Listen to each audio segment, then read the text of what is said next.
It is a book fair, that focuses on the very, very grassroots, you see. What I saw last year, for instance, I saw Kenya College reaching out to inner city communities, to the townships, bringing together children, young readers, and so on.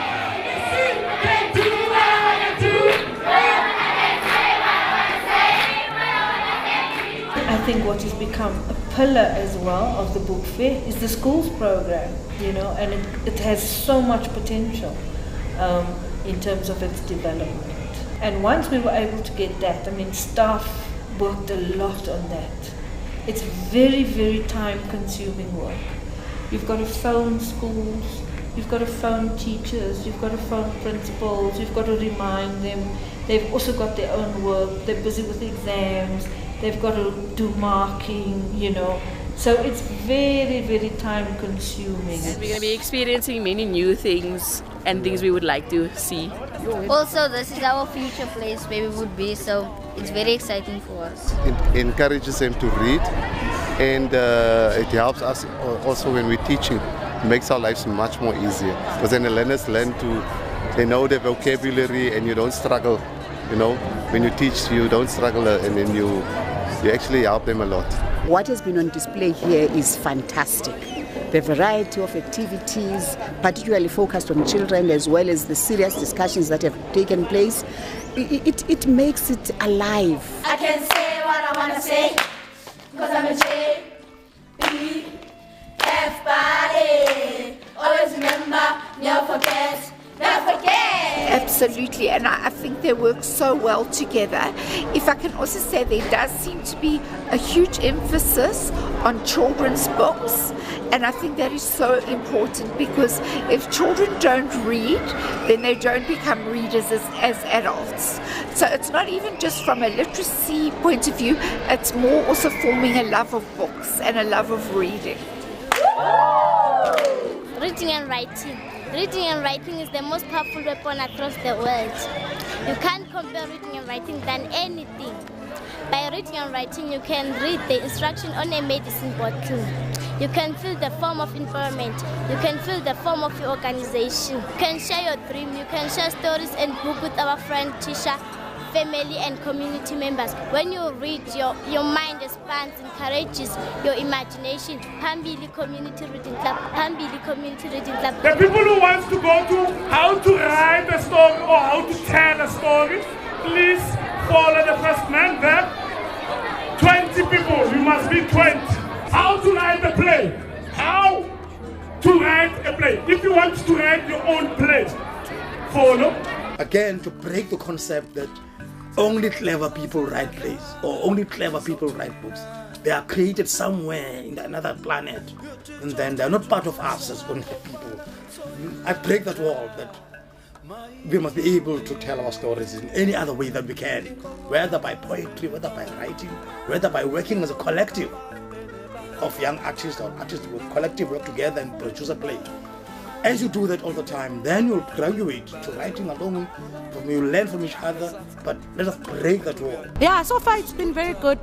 Abantwana were part of the opening at the gala dinner on the 11th. It was great. It was great. They enjoyed themselves, and Namukubala as a young director, it actually inspires me to do umsebenzi wabanye abantu. My Asian guides have given me this gift, and they didn't look at the nature of me.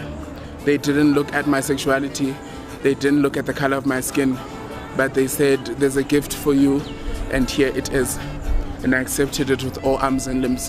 What is important is that how will these children read their world? And for them to do that, they must learn how to read a book.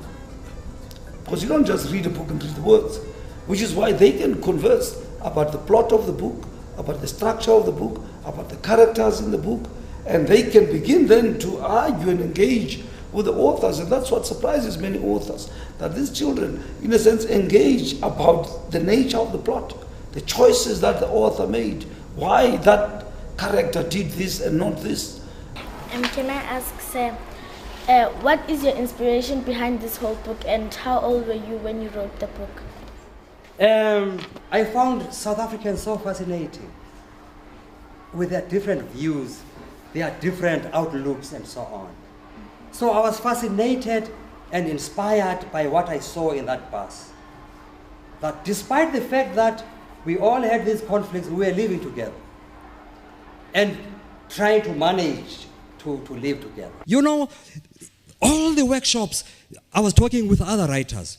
In my workshops today, I was amazed at the talent and the brilliance of these children, and outgoing and participating and asking questions. Not brilliant questions, I mean university level questions. What was going to be your question?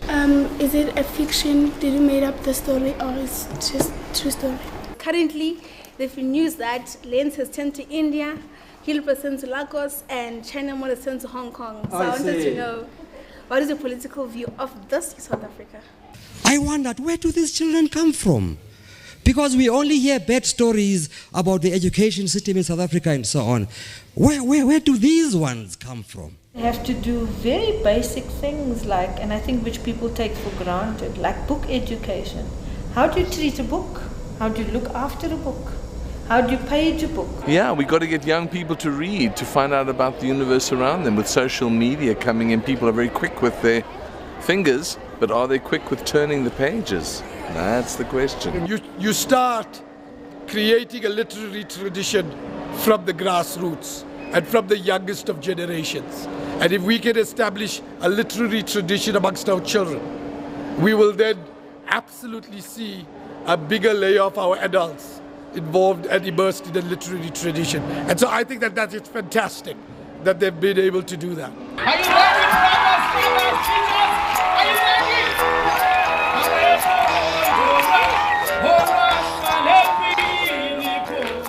They loved, I think they liked the venue, and the venue was lovely, and they could move around and they could do things, etc.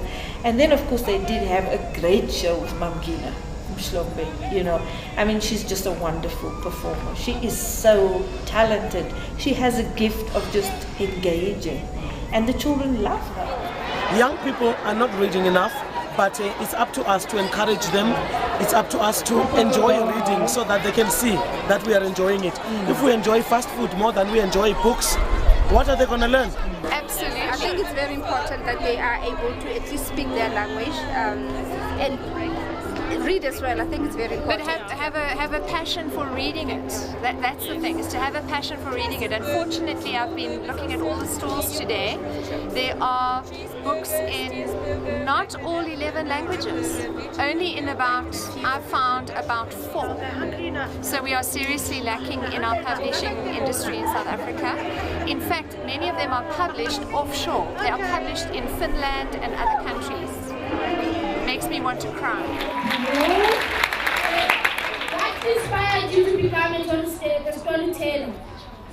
What inspired me to become a storyteller? The operative word in my life is sharing. I believe everybody has got a story to tell, so I decided to share stories with other people so that I can wake up stories in everybody. That's why I do what I do. Storytelling does many different things for children. It rounds them up, it expands their horizons, you know, they get to know more about the world, but even more importantly, more about themselves.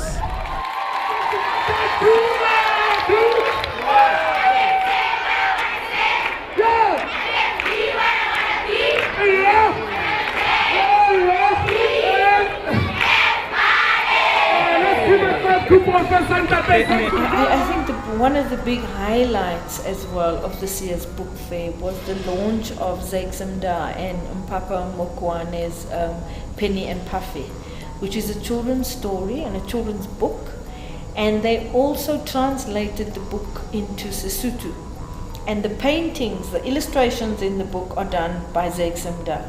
So this was a really special book, and it was very special for us because the 2 writers donated the book to the Jersey Book Fair so that we could republish the book and that the proceeds would go to the Jersey Book Fair, and because of their support and their commitment to what we're trying to do.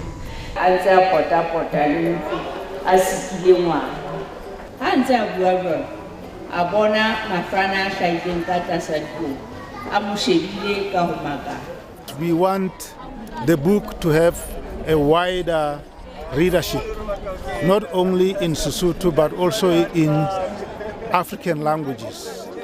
So there are going to be other versions, other translations into other African languages of the storybook Penny and Puffy. And I think the concept of that was really good in terms of how we're wanting to build a movement. That kind of generosity of writers working with the Jozi Book Fair, working with readers, wanting to create readers as well, you know, that there's that consciousness from them. Time flies when you're having fun. Yesterday might not be the same as today. Today might not be the same as tomorrow. So enjoy it while it lasts. Love life to the fullest. Enjoy every minute of every hour of every day. Love life as if life goes, because today might be your last day. Just know, if you come visit Africa, know that we all love you and we love you so much. I want to say as well that the children contribute towards their books. They contribute because Kanya subsidizes, you know, Jozi Book Fair subsidizes. We make sure that each child goes home with a book, because we think it's important not just to have a book in the library, not just to read the books that you must share the whole year. You come to Jozi Book Fair, you get a new book that will have your name in there and it will belong to you, so that you can go home and have a library that you can share with others. And we try to give the children at the schools different books so that they can share the books as well, because we want them to share books with each other. So it was so exciting to get some good times. The author of books, different books. Yeah, they are inspired really. The kids loved it. I'm happy coming back again next year. I'm sure by now many of them are saying after matric I'll come and study at Wits, because the book fair has been placed in an institution of higher learning, and the aspirations of our children are to go to university one day, to be academics one day, to also be part of the bigger learning circle.